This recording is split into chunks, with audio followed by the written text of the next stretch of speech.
Welcome back to my YouTube channel guys. जय श्री राम। तो आज का हमारा टॉपिक है नीट प्रोटेस्ट या एंटी नेशनल प्रोपेगेंडा।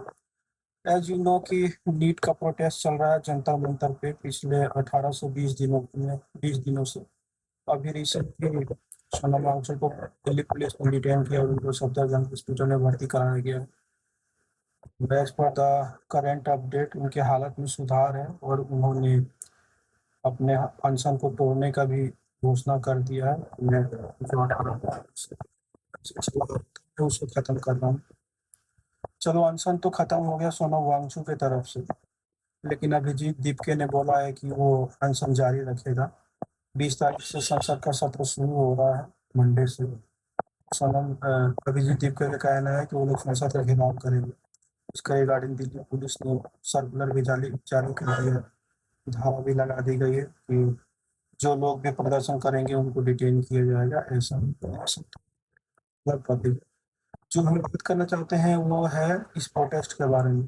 मेनली ये जो प्रोटेस्ट शुरू हुआ था नीट पेपर लीक को लेकर शुरू हुआ था, और इसमें जो एजुकेशन मिनिस्टर है धर्मेंद्र प्रधान, उनके इस्तीफे की मांग को लेकर शुरू हुई थी, जो कि बहुत ही अच्छा एक प्रोटेस्ट था। मतलब बहुत ही सक्सेसफुल ये प्रोटेस्ट होता। जिस भी बंदे ने करा डजेंट मैटर, बंदा कहाँ का था, इंडियन है, यूएस से आया है, कहाँ से आया है। चलो, किसी ने तो एक फेस चाहिए होता है ऐसी चीजों में। पब्लिक को एक फेस चाहिए होता है, कोई भी फेस बन के आ जाए तो लोग उसको अपना मान ही लेते हैं। चाहे वो मुसोलिनी का एग्जाम्पल ले लो, हिटलर का एग्जाम्पल ले लो, या इंडिया में गांधी आंदोलन ले लो, जेपी आंदोलन ले लो।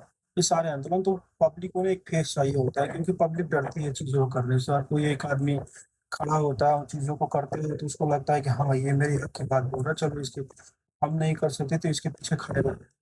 तो वैसे ही ये प्रोटेस्ट शुरू तो हुआ था, नो डाउट बहुत ही अच्छा सबकी प्रोटेस्ट था कि नीट पेपर जो लीक हो रहा है वो नहीं होना चाहिए, और एजुकेशन मिनिस्टर जो है उनका इस्तीफा होना चाहिए। रिस्पॉन्सिबिलिटी उनकी बनती है, इस्तीफा होना चाहिए। लेकिन आप देखो कि जो प्रोटेस्ट शुरू हुआ 20-25 दिनों से, जो भी प्रोटेस्ट शुरू हुआ, जितने टाइम से प्रोटेस्ट शुरू हो रहा है, प्रोटेस्ट शुरू हुआ था कहाँ से और प्रोटेस्ट कहाँ चला गया, इसकी दिशा देखिए। एक प्रोटेस्ट का ना एक लाइन होता है कि प्रोटेस्ट किस लाइन में जा रहा है, उसकी दिशा क्या है और दशा क्या है। इसकी दिशा और दशा तो दोनों ठीक थी प्रोटेस्ट का, जो सीजीपी वालों ने स्टार्ट किया। सामने आते आते इसकी दिशा भी खराब हुई और दशा भी खराब हुई। इवन क्या क्या कि जितने भी एंटी नेशनल पीपल हो, सरदार इमरान हो गया या उमर खालिद हो गया, उसके फादर को बुलाना, अरुंधति राय उसको बुलाना। अरुंधति राय का कहना है कि Kashmir is not integral part of India, Kashmir Pakistan को दे देना चाहिए, सारा कन्फ्लिक्ट खत्म। ऐसे लोगों को बुलाना जो कश्मीर को भारत का हिस्सा नहीं मानते। एक और डीयू की प्रोफेसर है जो मैथ पढ़ाती है, उसका नाम मुझे याद नहीं आ रहा है। तो वो प्रोटेस्ट में आती है और बोलती है कि बस अल्लाह का ही नाम रहेगा, अल्लाह ही रहेंगे। मतलब अब वामपंथी हो ठीक है, लेफ्टिस्ट हो, भगवान को नहीं मानते हो, नहीं मानते हो अलग बात है, वो आपकी आस्था नहीं माने तो अपने नाम से तो पहले एक हिंदू नाम हटा लो। जाओ इस्लाम धर्म कबूल करो या कोई और धर्म कबूल करो, फिर आप उस चीज को जस्टिफाई करो कि अल्लाह का ही नाम रहेगा, उसका रहेगा, तो ठीक है। अल्लाह के नाम लेने में बुराई नहीं है, वो ठीक है। लेकिन आप किस मंच, वो धार्मिक मंच तो है नहीं, सम्मेलन तो है नहीं, धार्मिक सम्मेलन तो है नहीं कि वहाँ पे वो चीजें, वहाँ पे वो बातें बोल रहे हो।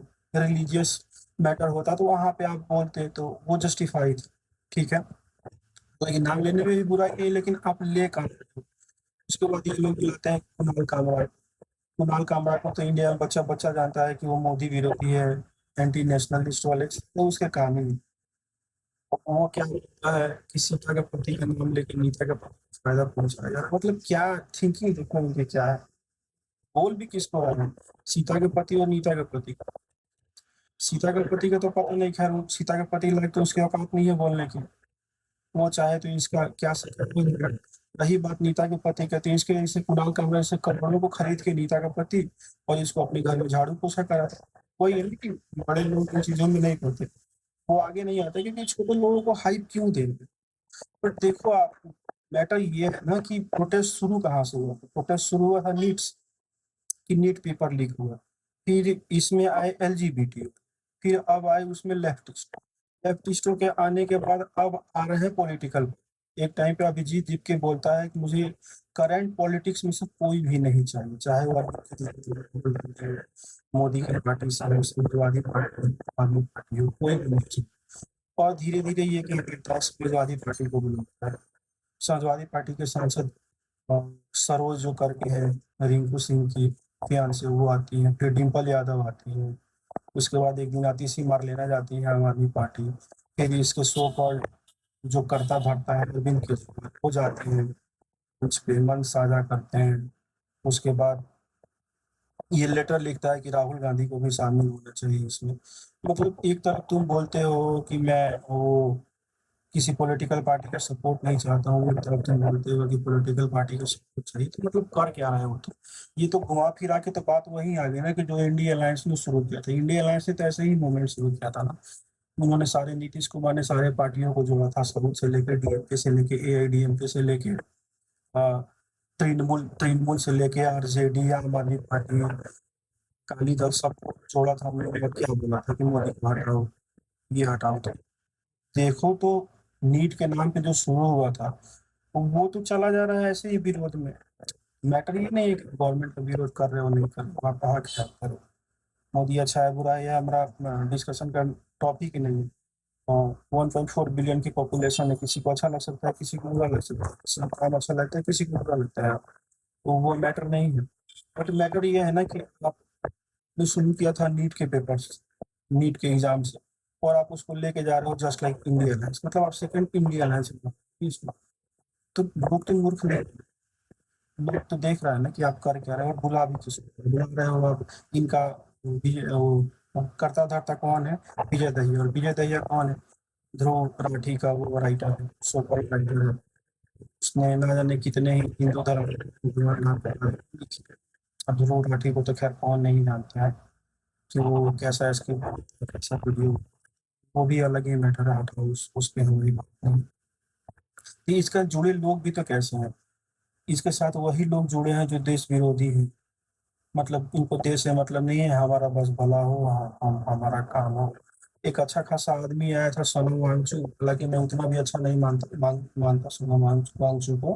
बट ठीक है, अगर कोई 15 दिन 14 दिन से भूख हड़ताल पे है, अगर कोई भूख भूख से है, तो खैर उसको मर भी नहीं जाना चाहिए, उसको सपोर्ट करना चाहिए, किसी न किसी को उसको बात करना चाहिए। हाई कोर्ट के आदेश पे खैर उसका हंगर खत्म कराया गया जबरदस्ती, दिल्ली हाई कोर्ट के आदेश पे।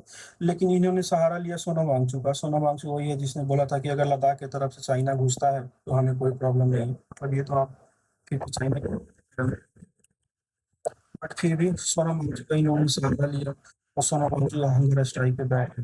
और इन सोकल्ड सीजेपी वालों को सपना, मुझे लगता था कि सोनम, अगर कोर्ट इस मैटर में नहीं आती तो सोनम वांगचुक को ये लोग निपटाएंगे। जब इन लोगों ने देखा कि सोनम वांगचुक का बड़ा चेहरा बन रहा है, 13 दिन से हड़ताल पे है, उसका वेट चला गया, कहीं सेकंड अन्ना हजारे ना हो, पॉलिटिकल पार्टी को लाए कहीं सेकंड अन्ना हजारे ना बन जाए। इन लोगों ने क्या किया कि बोला कि चलो हम अपना जमावड़ा लगाते हैं। तब आपने धीरे धीरे देखा होगा कि आतिशी मरलेना आने लगी, आम आदमी पार्टी वाले आने लगे, समाजवादी पार्टी से डिम्पल आने लगी, सरोज आने लगी। इन लोगों ने सोनम वांगचुक को साइड कर दिया, अब सिर्फ पॉलिटिकल पॉलिटिकल इसको बना दिया। तो सोनम वांगचुक को लगा कि यार मैं तो साइड हो गया, 13 दिन से मेरा बैठ के ही नौकरी। सोनम वांगचुक ने बोला कि चलो एक साइड लेते हैं, इसमें से निकलते हैं। वही बेचारा चला गया, आपने उसने ऐलान कर दिया कि पूरा खत्म हो गया, मतलब मेरा जो पर्सनल हंगर था वो खत्म हो गया। ये जो इसमें फाउंडर है सीजेपी का अभिजीत, वो बोल रहा है कि अब हमें प्रधानमंत्री मोदी का इस्तीफा चाहिए। भाई मतलब तुमने शुरू किया था नीट से, अब तुम आ गए मोदी के इस्तीफे पे। भाई मोदी के इस्तीफा 2014 से बोल नहीं ना दिला पाया कोई। मोदी, अब लड़ो ठीक है, अब लड़ो, आपका काम है लड़ना, बट अब लड़ भी किससे रहे हो? जिससे जिससे इंडिया की सारी तरफा 10 से बड़ी पार्टियां मिलके भी जिसको हरा नहीं, जिसको इस्तीफा नहीं दिलवा पाई। उसको लगता है ये चूजा जो अभी यूएस से आया है, यूएस से क्या आया है, इसका वीजा का टर्म खत्म हो गया तो इसको हटा दिया गया। यूएस से आया और ये मोदी का इस्तीफा ले लेगा, और ये कुछ एलजीबीटी वालों के दम पे। ठीक है, फंडिंग आ रहा है, फंडिंग चल रहा है, इनका भी घर चल रहा है। बट अभी फॉरेन फंडिंग एफसीआई एक बिल आने वाला है, मे बी मंडे को लोकसभा में पेश होगा, फिर उस पर डिबेट होगा, डिबेट होने के बाद अगर सब सही रहा तो पास हो जाएगा लोकसभा से, फिर आसान जाएगा और बिल बन जाएगा। तो FCRA बिल में होगा ये कि जो भी फॉरेन फंडिंग हो रहे हैं, जैसे इन जैसे लोगों के लिए जो कि फंडिंग हो रहा है, पैसे बैकग्राउंड से आते हैं, पैसे डायरेक्ट नहीं आते हैं, पैसे बैकग्राउंड से आते हैं। पैसे ऐसे आते हैं कि जैसे किसी रिलीजन के नाम पे मिल गया, एजुकेशन के नाम पे मिल गया। ये जो जब FCRA बिल आ जाएगा तो मैं उसमें बताऊंगा कि FCRA कैसे काम करता है, NGO कैसे काम करता है। मोटा मोटा मैं आपको बता दूं कि अगर FCRA बिल पास हो जाता है तो 50 से 60% जो NGO है जो देश विरोधी ताकतों के साथ है, तो मतलब उनका बाजार बंद हो जाएगा। मेरा कहने का यही था कि शुरू तो किया था अभिजीत दीपके ने नीट्स को, और ये आ गया मोदी के खाते पे। देखते हैं आगे क्या होता है। सोनम वांगचुक ने तो अपना वो हंगर के लिए खत्म कर ही दिया है। अब अभिजीत दीपके बोल रहा है कि अभिजीत काल के लिए वो हंगर स्ट्राइक करेगा। एक दिन उससे बिना पिज्जा बर्गर खाए नहीं रहा जा सकता, खैर वो तो बस फेंकने के लिए कि कोई इसमें लेटेस्ट अपडेट होता है और FCRA बिल से रिलेटेड कोई अपडेट आएगा तो मैं बिल्कुल बाकी के लिए जैसे